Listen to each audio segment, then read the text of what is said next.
kami masih percaya kepada Tuhan. Kau Tuhan yang memelihara hidup kami sampai saat ini. Terima kasih untuk everything is okay hari ini Tuhan. Kami rindu supaya berkat firman Tuhan menyempurnakan hidup kami. Kami rindu Tuhan berbicara melalui hamba-Mu ini untuk disampaikan secara jelas untuk kami mengerti Tuhan. Urapi hamba-Mu dengan kekuatan kuasa-Mu. Segala pengganggu roh jahat dihancurkan di dalam nama Yesus Kristus. Kami ingin Tuhan supaya kami menang hari ini. Ketika kami pulang kami boleh membawa sukacita dan juga sejahtera daripada Tuhan. Kami siap untuk belajar, Roh Kudus mengajari kami. Dalam nama Yesus kami berdoa. Haleluya. Amin. Puji Tuhan, silakan duduk. Shalom. Puji Tuhan, kita akan belajar tentang sinergi potensi bagi kerajaan Allah. Saudara sekalian, kita akan membaca dalam Filipi 2 ayat 1 sampai 11. Saudara bisa melihat di Alkitab masing-masing. Saya ayat 1 dan kemudian dilanjutkan oleh Bapak Ibu Saudara. Sudah siap dengan Alkitabnya atau sudah hafal? Puji Tuhan kalau sudah hafal Saudara. Saya belum hafal. Makanya saya membaca di sini Saudara. Filipi 2 ayat 1 sampai 11. Nasihat supaya bersatu dan merendahkan diri seperti Kristus. Jadi karena dalam Kristus ada nasihat, ada penghiburan kasih, ada persekutuan roh, ada kasih mesra dan belas kasihan.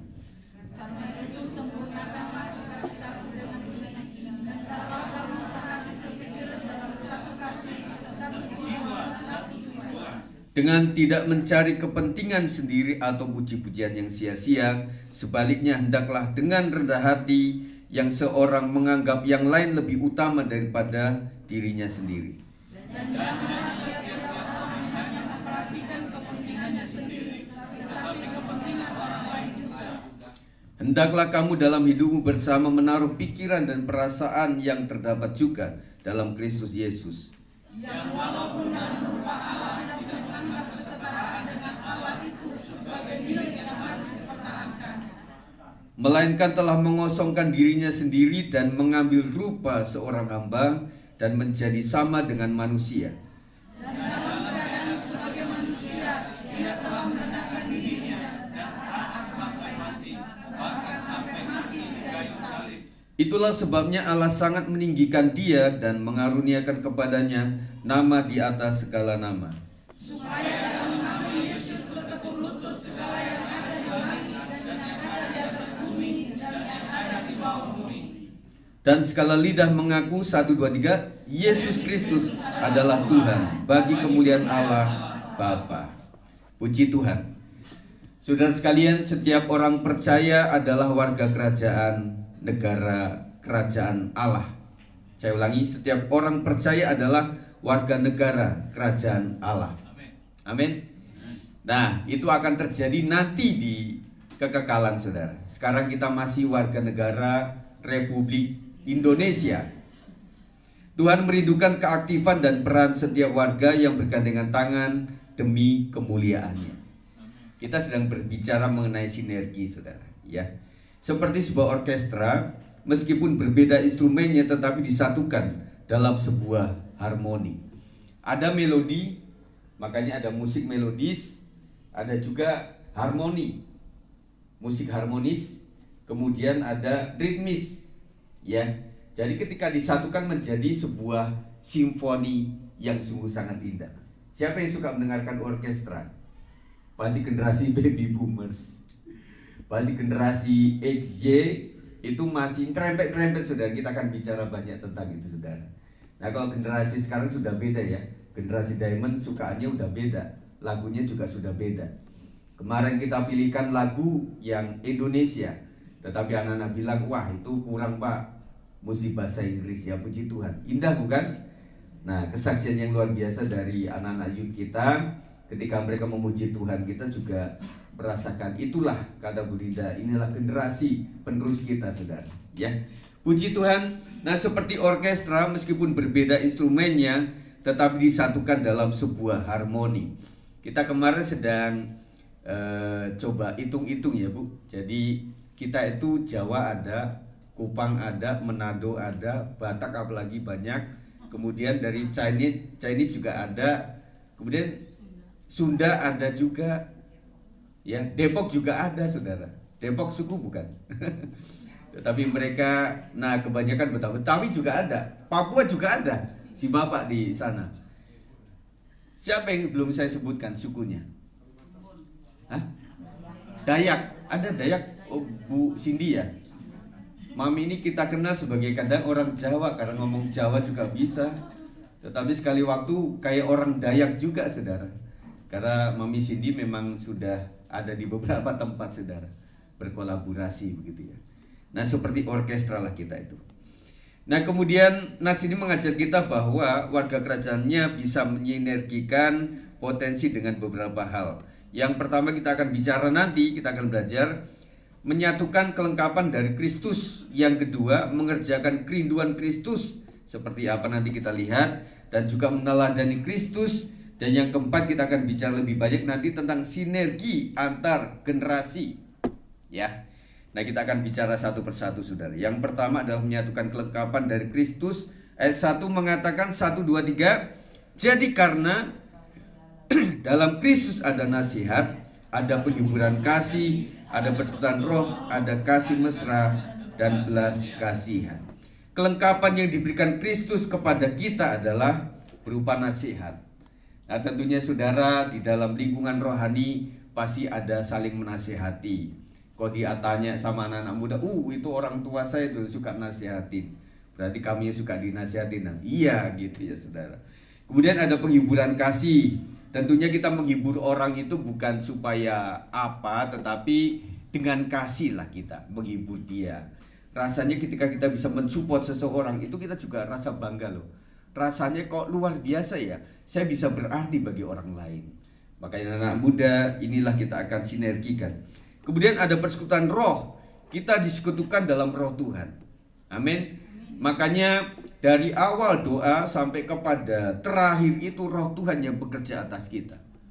Yang betul-betul kadang-kadang orang pengkhotbah tamu waktu belum bertema, jadi kok nyambung ya lagunya, kemudian nyambung juga sama kesaksian jemaat. Dan itu sinergi saudara. Kalau Roh Kudus bekerja itu begitu sinergi luar biasa. Dan kita membutuhkan persekutuan roh Tuhan. Amin. Makanya kita akan galang nanti doa-doa bersama dalam bentuk onsite maupun online, supaya itu menyatukan kita. Apa saja yang perlu kita doakan di semua komisi. Kemudian ada kasih mesra. Tentunya ini bukan sesuatu yang tabu. Maksudnya kasih mesra artinya kita ada kemesraan ini, janganlah cepat berlalu. Itu ala dunia saudara. Mereka tahu tentang kasih mesra, apalagi kita saudara. Jadi tentunya kasih kita kadang-kadang orang bilang kita bukan satu marga ya Bu ya. Ya Pak ya. Kita bukan satu fam loh. Tetapi kok lebih dekat rasanya begitu ya. Saudara merasakan itu saudara atau tidak saudara? Nah sebelum merasakan itu berarti kita mesti bertumbuh terus sampai betul-betul S56 gak cuma sebuah gereja, tetapi sebuah komunitas saudara, yang membuat kita bertumbuh di situ, kita dilahirkan rohani di situ, sampai kita bertumbuh berkembang menjadi dewasa, sampai melayani pekerjaan Tuhan. Amin. Kemudian ada belas kasihan.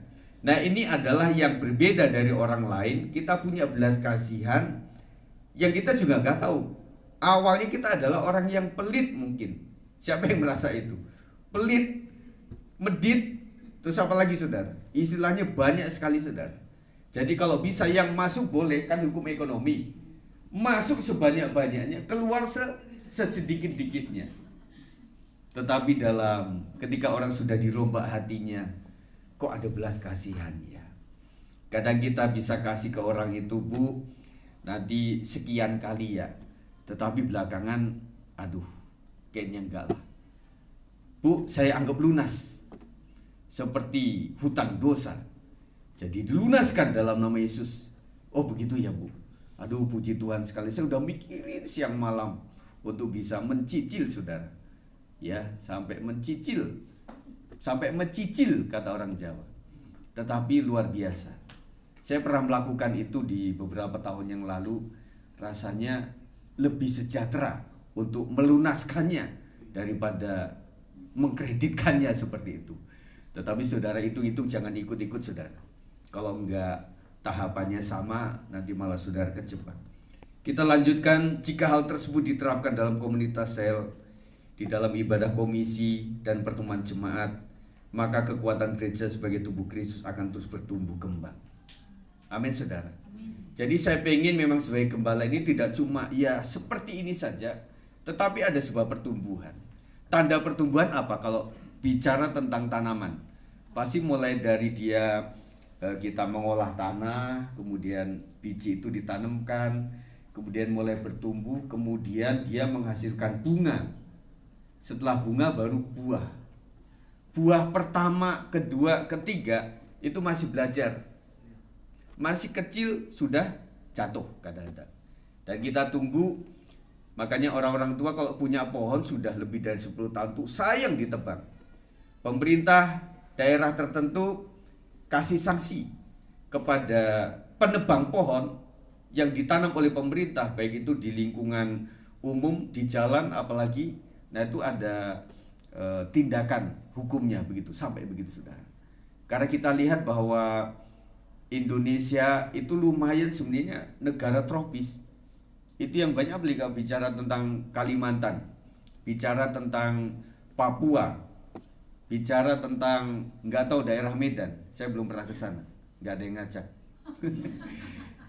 Ya, yang saya tahu adalah ujungnya Sumatera, Lampung namanya.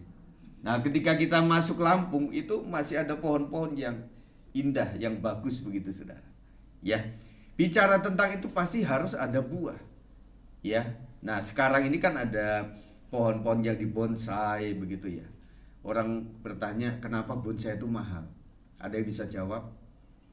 Ada orang YouTuber itu yang dia bilang sampai masih ada kawatnya itu sudah 1 tahun, belum terbentuk apa-apa, masih mentah. Itu kecil, nggak sampai segini saudara. Apalagi kalau bonsai hampir setinggi ini saudara, itu mahal ya. Makanya kalau mau untung besar jadilah pebonsai saudara. Saudara jual itu laku keras saudara ya. Sinergi yang kedua adalah mengerjakan kerinduan Kristus di ayat 2 sampai 3 maksud saya. Karena itu sempurnakanlah sukacitaku dengan ini.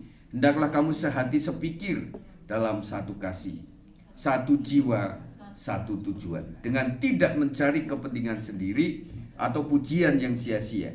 Sebaliknya hendaklah dengan rendah hati yang seorang menganggap yang lain lebih utama daripadanya, dari dirinya sendiri maksud saya. Kita renungkan ayat per ayat saudara. Kita diharapkan untuk sehati sepikir. Sehati sepikir ini membutuhkan komunikasi yang terus menerus, pertemuan yang terus menerus, sampai sampai sehati sepikir, satu dalam kasih, satu dalam jiwa, dan juga satu dalam tujuan. Saudaraku, kerinduan Kristus yang dinyatakan melalui Rasul Paulus adalah agar setiap umatnya menjadi sehati sepikir, satu kasih, satu jiwa, satu tujuan, dan tidak mencari kepentingan sendiri. Tantangan untuk menjadi sehati adalah karena ada kepentingan pribadi atau golongan yang terkadang lebih dominan daripada tujuan awal saudara. Kita berharap supaya kita semakin kesini, kita bisa mengembangkan ini kesatuan roh, kesatuan hati, sepikir, satu tujuan, satu visi, kita kembangkan sama-sama saudara. Karena tentunya pencetusnya dari gembala, ketua komisi, dan juga ketua-ketua yang sudah kita tunjuk dari mereka, tentunya ada beberapa orang juga yang tidak selalu setuju. Tidak pernah keputusan seorang pemimpin itu 100% disetujui oleh masyarakat atau jemaat. Betul? Kita bukan wilayah DPR saja saudara yang bisa voting, yang bisa angkat tangan, Pak Gembala saya kurang setuju. Jadi kadang-kadang diflurkan itu bisa benar atau bisa juga tidak ya. Jika kita bisa membayangkan apa jadinya jika dalam komunitas kita muncul orang-orang yang mementingkan diri sendiri. Kita adalah teamwork, saudara. Tim pelayanan, teman sekerja. Jadi waktu para pemain musik ini sedang ada di sini, tim PW sedang ada di sini, harus berpikir kita adalah tim. Kita adalah satu gitu loh. Ya. Bagaimana kalau salah satu alat saja nggak ada? Misalnya drum nggak ada, saudara. Itu nggak seenak yang kita lakukan hari ini. Betul?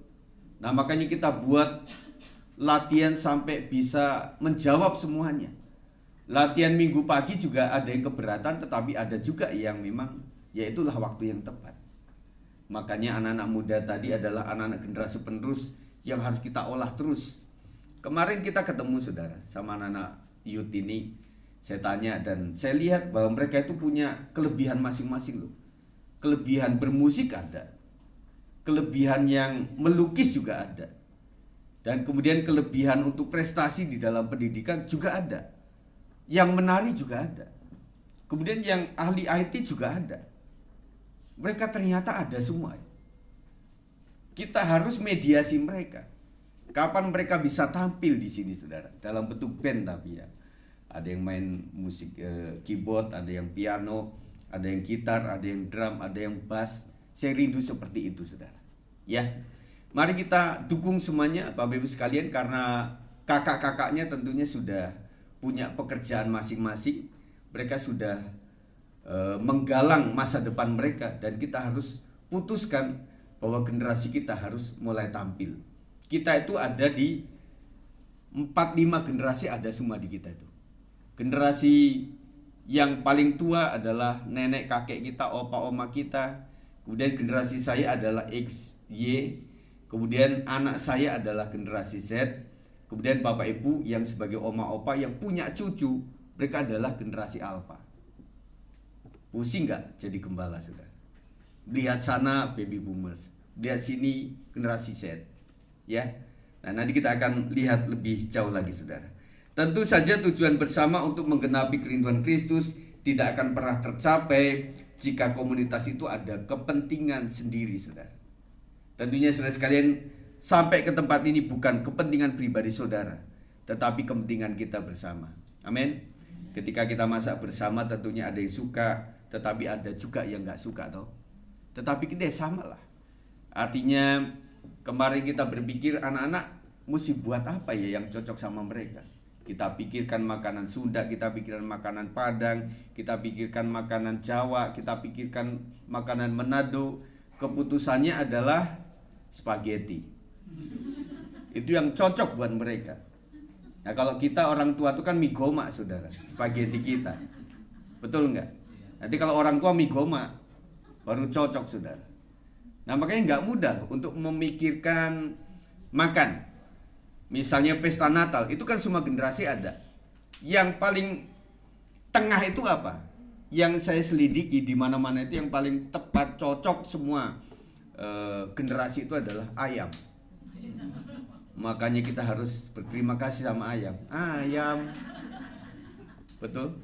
Ayam adalah yang agak netral di semua suku, bangsa, dan juga generasi itu suka semua. Ya. Yang penting ada ayam goreng udah aman dah. Nanti sebelahnya itu ada mie tek-tek, sebelahnya ada kuluban, sebelahnya ada soto, sebelahnya ada mie goma. Ya, pokoknya yang penting ada ayam udah aman lah begitu ya.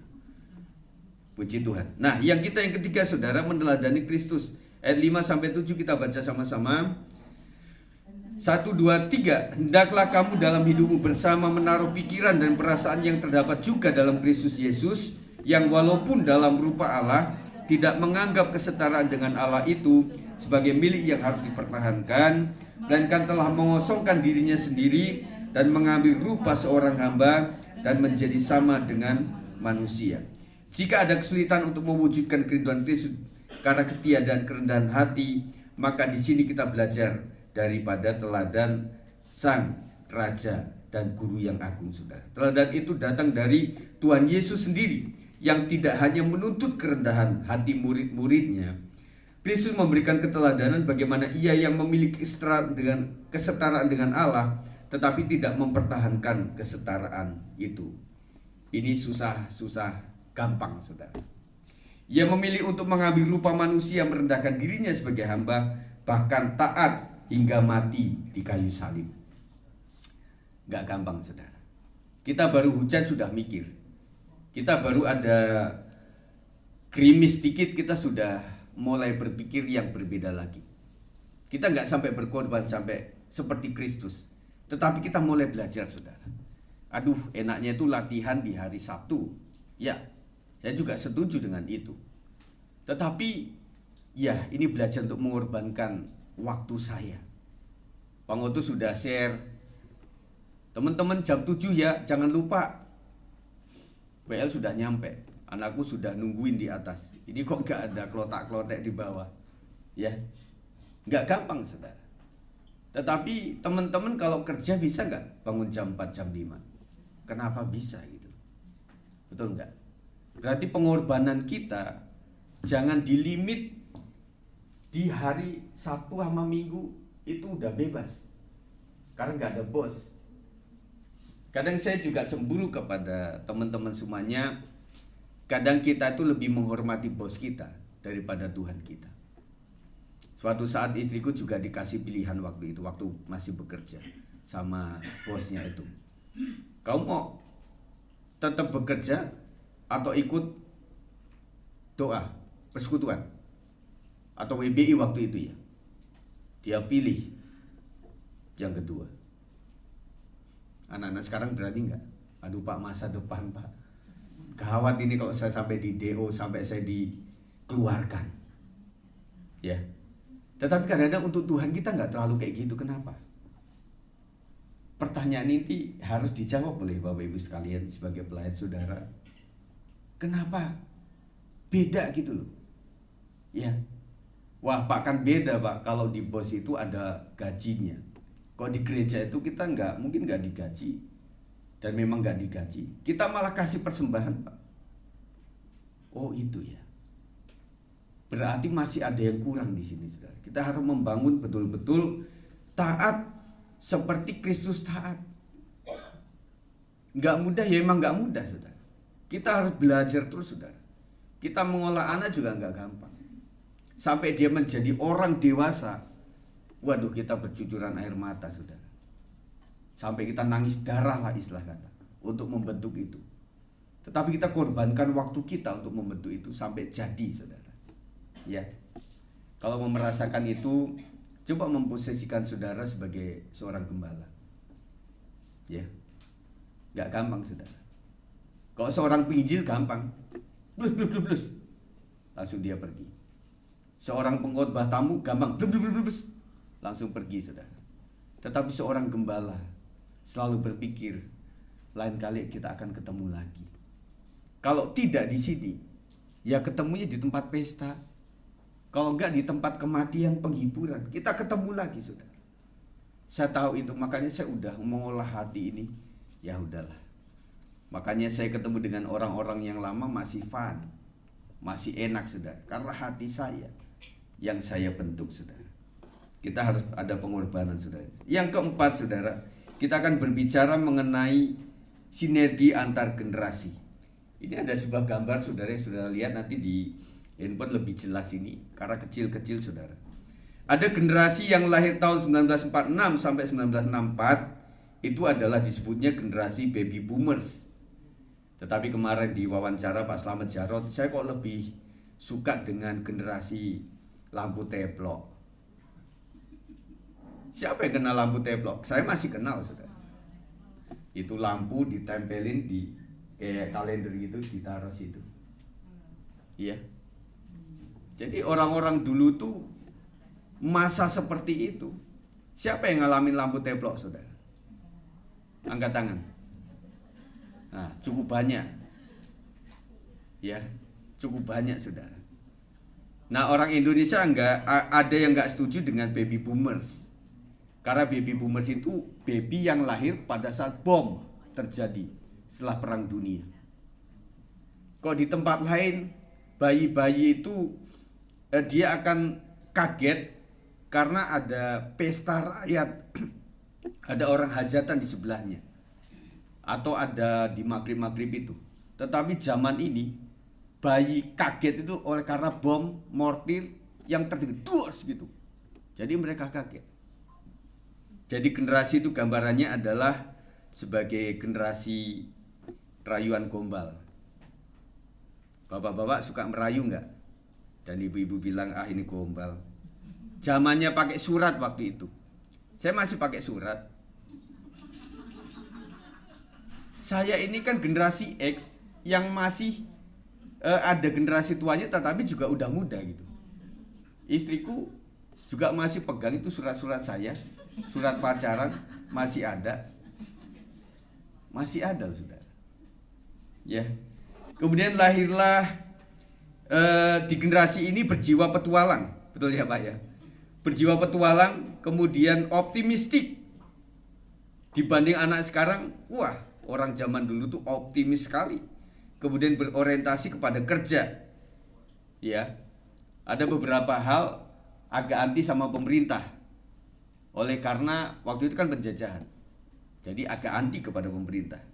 Jadi terkenal dengan generasi rayuan gombal. Pakai surat soalnya. Dan apalagi suratnya itu yang saya ngalamin tuh, yang kertas suratnya itu wangi. Ingat kan? Nah, ini si Bang Rusel bingung apa itu? Betul? Loh, anak-anakku generasi kita tuh kayak gitu. Waduh, kalau terima itu sudah diciumin, wangi. Belum baca suratnya udah diciumin. Padahal isinya putus waktu itu. Dari wangi kok jadi apek baunya ya. Betul nggak? Jadi itu keindahan lah seperti itu ya. Karena kita generasi itu ya suka cerita. Jadi anak-anak muda kalau orang tua suka cerita dengerin aja. Ya. Kemudian masuk kepada generasi X yang lahir di 1965 sampai 76. Jadi saya kan 72. Jadi masuk ujungnya generasi X, saudara. Disebutnya zamannya walkie talkie. Zaman itu ya. Gambarannya nih. Loh, kok nggak ada, Bang? Gambarnya. Ya, ini. Itu. Bukan walkie talkie itu, Pak. HT. Iya. Sekarang saya jarang ada lihat orang pakai itu. Zaman dulu kalau orang traveling itu kan ada ya, jeep yang paling depan pakai, karena dia yang kasih jalan gitu ya, yang dia pakai itu ya. Kita juga dari belakang juga itu. Nah, generasi ini individualis, luwes, skeptis terhadap wewenang, harapan tinggi terhadap pekerjaan. Generasi ini terkenal dengan generasi kopi darat. Makanya Bapak kan masih suka ngopi darat toh. Iya toh, meskipun di sebelahnya pantai, tetapi disebutnya kopi darat, kopdar, ya. Nah makanya bapak-bapak juga masih rindu kayak gitu, rindu masa waktu itu. Kemudian lahir lagi generasi milenial 1977 sampai 1995, kira-kira seperti itu. Generasi siapa ini? 1977 sampai 1995. Istriku 77, Pak Sab tahun 82. Ya, sampai 95. Ini generasi yang pede, berorientasi terhadap kesuksesan. Kemudian toleran, kompetitif, dan haus perhatian. Katanya, ini saya baca doang kok. Zamannya CLBK. Apa itu CLBK? Cinta lalu balik. Iya, masa itu loh. Makanya anak-anak muda mesam-mesem ini pasti ngomong apa sih? Nah, zamannya HP mulai keluar tuh, digambarnya HP Nokia itu. Nggak tahu, Nokia. Nggak digambarnya, masih gambarnya bang. Kita belum kemana-mana, masih gambarnya. Itu masih handphone Nokia berapa gitu loh, ya. Ya. Kemudian generasi selanjutnya adalah generasi Gen Z ini yang lahir 96 sampai 2010. Anak-anak Gen Z angkat tangan. Siapa aja? 1, 2, 3, 4, mana 5, Nah, tadi yang maju semua itu Gen Z semua itu. Ya. Nah, Gen Z itu adalah menghargai keberagaman, menghendaki perubahan sosial, suka berbagi, berorientasi target. Ya. Kita lihat bahwa Gen Z itu adalah sedang diperbincangkan sekarang. Kalau saudara lihat di YouTube itu sedang diperbincangkan. Jadi kalau generasi baby boomers itu dianggapnya generasi kolot kata mereka. Terus X sama Y itu di generasi bolot katanya. Generasi Z sama Alpha itu generasi yang nyolot. Ada bagian-bagian yang kita iyakan. Ya. Kemudian disebutnya Gen Z ini adalah sebagai generasi strawberry, sandwich gitu ya. Nah, kata kita adalah mereka itu generasi rebahan. Kalau bapak-bapak kita rebahan itu pegang senjata, saudara. Tiarap namanya. Ya. Kalau kita rebahan kan di mana aja. Mau di sungai, mau di darat atau di rumput-rumput, di bebatuan begitu. Tetapi tujuannya untuk merdeka, saudara. Tetapi kalau rebahan anak-anak beda. HP. Nah, ketika saudara sudah pegang ini, tetapi kelebihan mereka itu multitasking, saudara. Saudara melihat nggak? Pak Andi melihat cucunya itu ya. Dia tuh makan disuapin, tapi sambil dia main game, tetapi di situ ada video. Buat kita, mereka konsentrasinya yang mana ya? Tetapi pengikut Gen Z yang dia memahami, Gen Z itu multitasking, saudara. Setuju gak anak-anak yang tadi vokal group? Mereka sambil ngerjain itu tugas sekolah misalnya, dia masih bisa untuk membalas chatting dari temen. Dia masih membalas WA bapaknya. Dia juga masih ngeliatin jadwal gereja. Itu bisa di satu handphone ini. Itu Pak, Gen Z itu. Jadi ketika mereka disebut kaum strawberry, oh nggak terima mereka. Antisosial enggak juga. Kalau kita, sosial itu adalah ketemu sama orang. Ketemu di arisan, ketemu satu marga, itu namanya sosialisasi. Dan ada satu kesaksian gini, Dek, kenapa sih kamu ini sangat anti sama orang tua itu? Yang mereka, kemarin saya tangkap, yang paling mereka tidak sukai adalah nasihat. Kata mereka, jelimet, nggak to the point. Apalagi ketika mereka, Dek, keluar kamar. Kenapa? Ada tamu, salamin dong, salim doang. Dia berpikir kenal juga enggak. Kebutuhan tamu juga bukan sama saya. Gitu enggak kira-kira? Senyum-senyum dia. Dalam hal ini saya pikir juga iya juga ya. Kemudian ada beberapa, kenapa mereka itu adalah bangunnya siang-siang? Ada yang jawab. Tetapi ketika mereka harus bangun pagi juga bisa. Itu bedanya anak muda mereka, generasi mereka. Nah kalau kita, saudara, disuruh bangun cepat, geliang, langsung migrain itu. Tapi anak-anak bisa. Makanya saya bilang kalau besok adalah hari Minggu, apalagi latihan jam 7, segera ya, minimal di bawah jam 12 harus sudah tidur. Susah tuh gampang anak-anak gitu. Saya nggak tanya sama anak-anak, ibu-ibu, bapak-bapak, termasuk anak saya lah.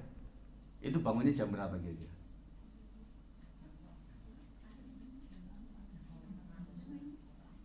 Siang bangun pagi. Jam 4 pagi. Oh sekolah, waktu sekolah, bukan nggak pas sekolah. Jam 6. Jam 8. Mana lagi? Meskipun kata medis tidur malam tuh nggak baik, kemudian bangun siang nggak baik, tapi generasi Z juga masih nekat tuh, ya. Nah kita hitung juga, memang mereka tidurnya kadang-kadang malam juga, dan harus bangun agak siang. Tetapi kelebihan mereka adalah waktu jam sekolah, jam aktif, memang mereka disiplin, bisa bangun pagi juga. Jadi kelebihannya ada di situ. Multitasking masih bisa. Meskipun pagi-pagi itu kadang-kadang nggak mandi juga. Kata mereka, oh yang penting mukanya Pak, nggak perlu yang lain itu. Siapa anak muda yang nggak suka mandi?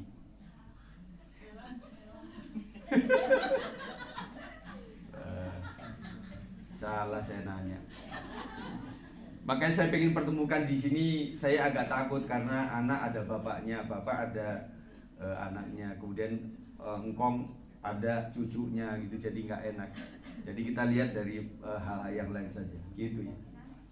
Jadi emang luar biasa loh perkembangan Gen Z itu ya. Tetapi apapun kalian itu adalah dibutuhkan. Nanti kita akan lihat di. Nah, kemudian generasi Alpha itu adalah generasi yang belum terdeteksi, tetapi kemungkinan besar ya generasi yang mirip-mirip Gen Z, tetapi lebih modern mungkin ya. Mereka digambarkan sebagai generasi Tayo. Tahu ya Tayo? Nah, tentu Tayo tahu. Kalau saya bicara tentang Epse, mereka nggak tahu. Apa itu Meteor Garden kan? Kita zaman itu. Nah, mereka apa itu Meteor Garden? Kan nggak tahu juga. Jadi mari kita saudara. Nah, baby boomers itu kelahiran 46 sampai 64 itu namanya baby boomers setelah lonjakan besar kelahiran pasca perang, komitmen tinggi, mandiri dan kompetitif, saudara. Kemudian generasi X adalah lahir setelah baby boomers dan sebelum millennials, cenderung skeptis atau tidak mudah percaya dan adaptif, mudah menyesuaikan diri terhadap teknologi. Nah, saya ini mesti sampai kepada generasi Alpha, saudara. Maka saya ada ini, kemudian saya kirim melalui WA, meskipun ada WA dan Zoom dari Bapak Ibu sekalian nggak sesuai dengan ekspektasi. Ya, kadang WA nggak bisa keluar Pak. Ya, Ibu nggak bisa install WA. Padahal Xiaomi juga seharusnya bisa. Nah, kita harus tahu itu semua. Dan kemudian saya dari 4 generasi, 5 generasi ini harus bisa kasih masukan semuanya, kasih asupan. Jadi kita kolaborasi ya, namanya ibadah raya. Tidak mudah percaya dan adaptif, mudah menyesuaikan diri terhadap teknologi. Generasi Z kelahiran 81 sampai 96 tumbuh dengan teknologi digital dan internet, berfokus pada keseimbangan kerja dan kehidupan pribadi. Generasi Z, generasi yang melek teknologi dan terbiasa dengan media sosial. Cenderungnya kelebihannya kreatif. Saya pengen banget media ini dipegang oleh anak-anak muda. Yang kalau masih ada warta waktu itu dia yang buat desainnya, kemudian pengumuman juga dia bikin seperti itu ya.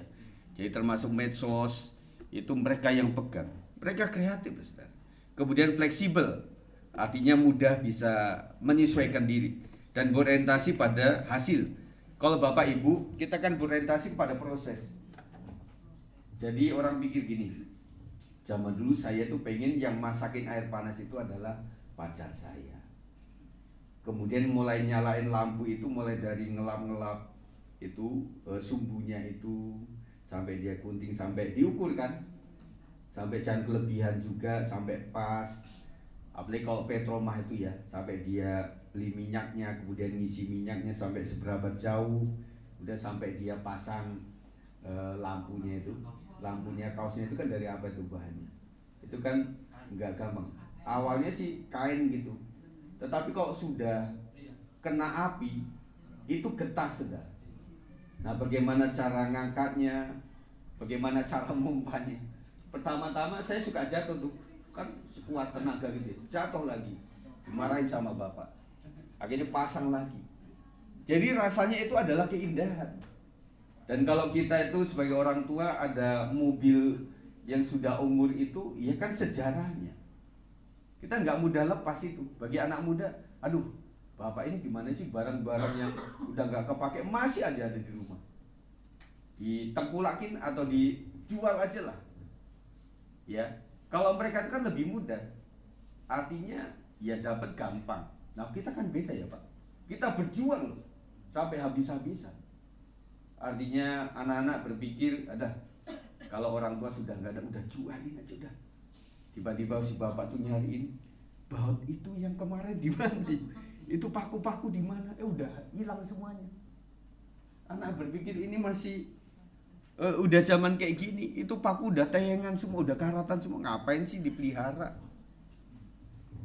Nah kemudian orang tua berpikirnya kabel-kabel zaman dulu itu perlu disimpan, karena kawatnya udah beda sama yang sekarang.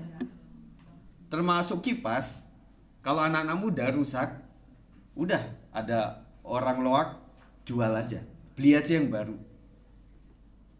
Kalau kita nggak gitu, sampai dikasih ke teknisi, tolong perbaiki kipas saya supaya menjadi baik lagi. Selain memang uang untuk beli nggak ada.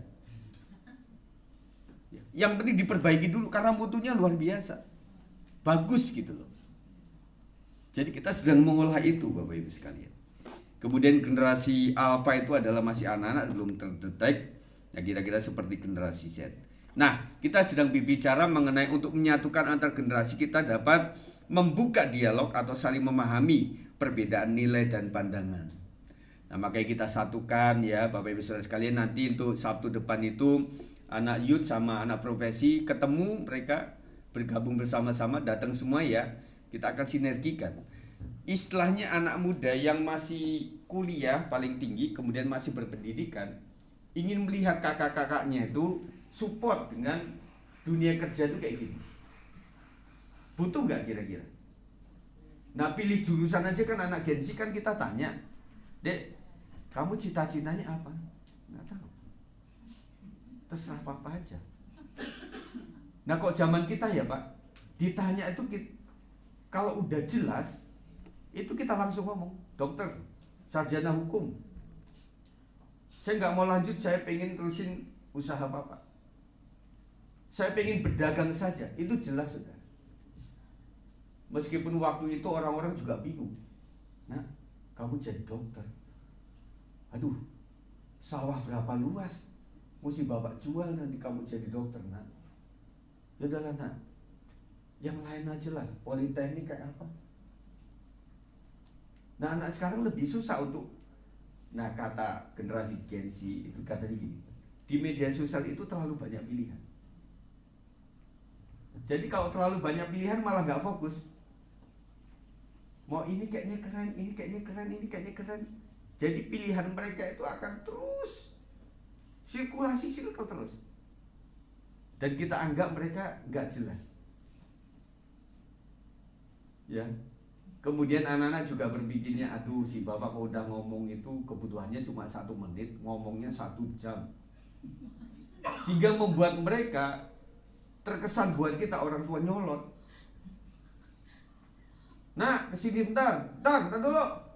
Lagi ada kerjaan. Kita intip dari jendela. Ah, lu main HP. Kerjaan apa? Nah, Bapak Ibu kita sedang bicara ini ya. Kemudian ini ada semuanya.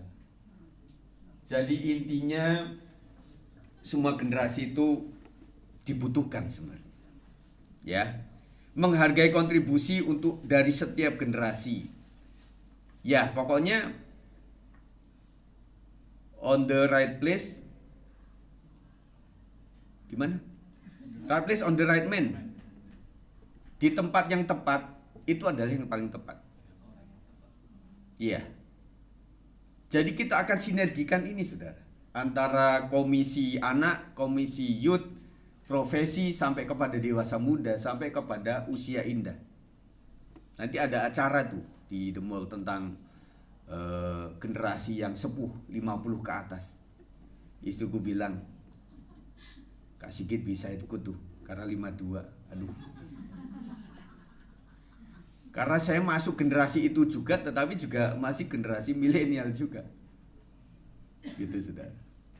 Kita sedang sinergikan, menciptakan kesempatan untuk berinteraksi dan belajar satu sama lain. Bapak Ibu bilang, aduh kapan ngobrol sama anak ya? Susah banget diajak ngobrol. Saya punya teman di Lampung, Saudara, dia pemilik toko musik dan juga punya sekolahan musik yang gede sekali. Dia memang betul-betul agak keras sama anaknya itu. Pokoknya sebelum SMA dilarang pegang handphone. Keras banget. Jadi cuma abangnya yang tertinggi tuh yang bawa handphone. Ya, boleh. Karena dia udah kuliah gitu ya. Kemudian dia bawa untuk penginjilan ke daerah Lampung, itu kan daerah-daerah gitu ya. Sampai diperkenalkan, itu luar biasa. Kita nggak bisa kayak gitu. Anak terkecilnya sampai terkecilnya diajak untuk ini loh nak, timba tuh kayak gini. Jadi mereka mondok, tetapi bukan di hotel, tetapi bersama dengan penduduk gitu. Kemudian cara menimba tuh kayak gini, ngerek tuh ya. Ada juga yang keren, ada juga yang begini tuh, begini ya. Nah, orang tua pasti ngerti itu, anak muda nggak tahu. Ngerek begitu ya. Kemudian dia mandi di situ. Betul-betul dikasih tahu ini bagaimana kau biasa kompor kan. Nah kita coba dengan luang, dengan dapur yang dari bata, dari apa dicetak pakai kayu bakar. Dia latih itu sudah. Tetapi anaknya tidak cuma di kampung-kampung, tetapi dia menjadi seorang musisi sekarang itu udah go internasional. Jadi membentuk anaknya seperti itu. Ya sama Jason mau nggak begitu? Ya diperkenalkan luang itu seperti apa, buat bata itu seperti apa. Kalau saya itu generasi mulai TV yang cembung hitam putih sampai TV berwarna masih cembung, sampai TV flat, sampai sekarang zamannya touchscreen. Saya ada di situ semuanya. Makanya di ibu kadang saya ajarin, bu sini bu handphonenya bu, saya settingin zoom sampai kayak gitu. Jadi maafkan bapak-bapak ibu-ibu kalau saya kadang-kadang terlalu memudahkan bapak ibu saudara. Tetapi logis lah, karena kita punya cucu juga, anak-anak juga generasi Z sama Alpha.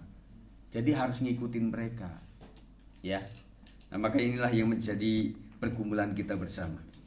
Tetapi saudara sekalian, kita akan belajar bersama-sama bahwa gereja Tuhan atau pekerjaan Tuhan akan terbangun dengan kokoh jika sinergi potensi dilakukan dengan baik. Menyatukan kelengkapan dari Kristus berupa nasihat dan juga penghiburan kasih, berusakan roh, kasih mesra, belas kasihan. Kemudian yang kedua, mengerjakan kerinduan Kristus sehati sepikir, satu kasih, satu jiwa, satu tujuan dan tidak mencari kepentingan sendiri.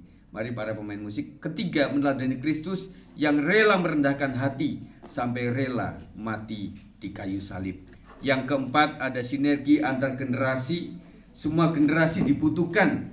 Setiap generasi ada positif dan ada negatifnya. Antar generasi memiliki saling ketergantungan untuk saling belajar satu dengan yang lain.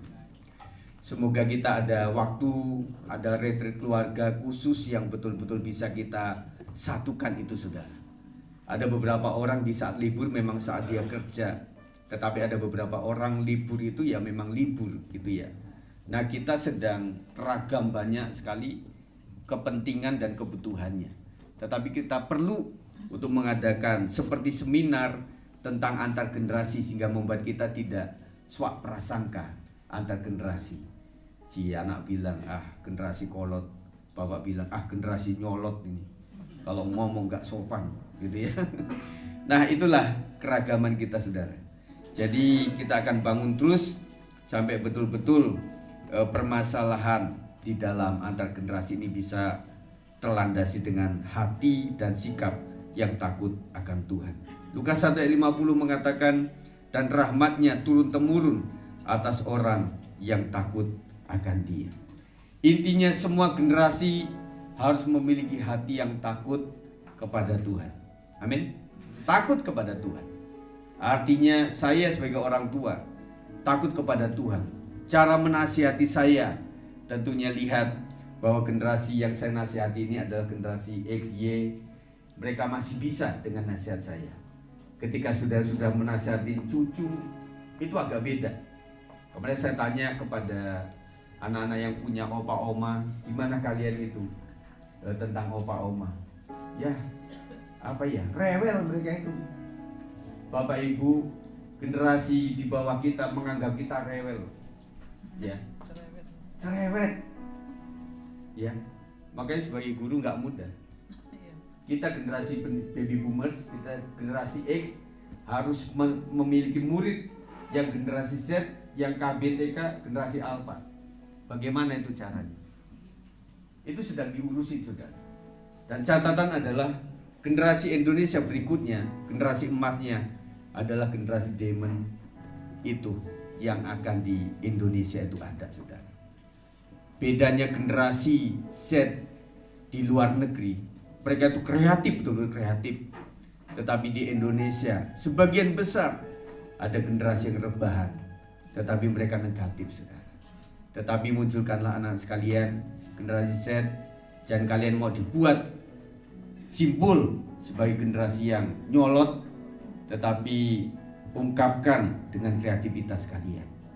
Kasih tahu kepada orang tua, mah, ngomong apa adanya aja lah, secukupnya saja. Saya punya kepentingan yang lain ini. Ini udah nunggu nih teman saya, jawaban dari saya. Jadi ngomonglah apa adanya. Jadi Bapak Ibu sekalian, dengan takut akan Tuhan kita bisa menyatu. Amin. Kita naikkan pujian tadi sebelum kita firman Tuhan. Tak selalu Tuhan menjawab doa, tapi Dia beri yang terbaik di waktu yang tepat.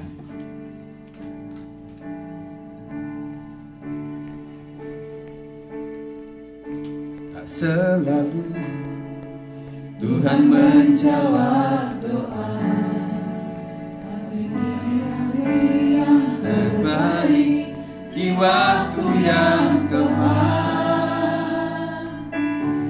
Izinkanlah Tuhan untuk bekerja, yang mustahil menjadi bukti oleh karena percaya.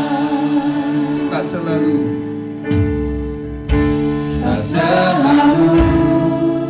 Tuhan menjawab doa, tapi Dia beri yang terbaik di waktu yang tepat.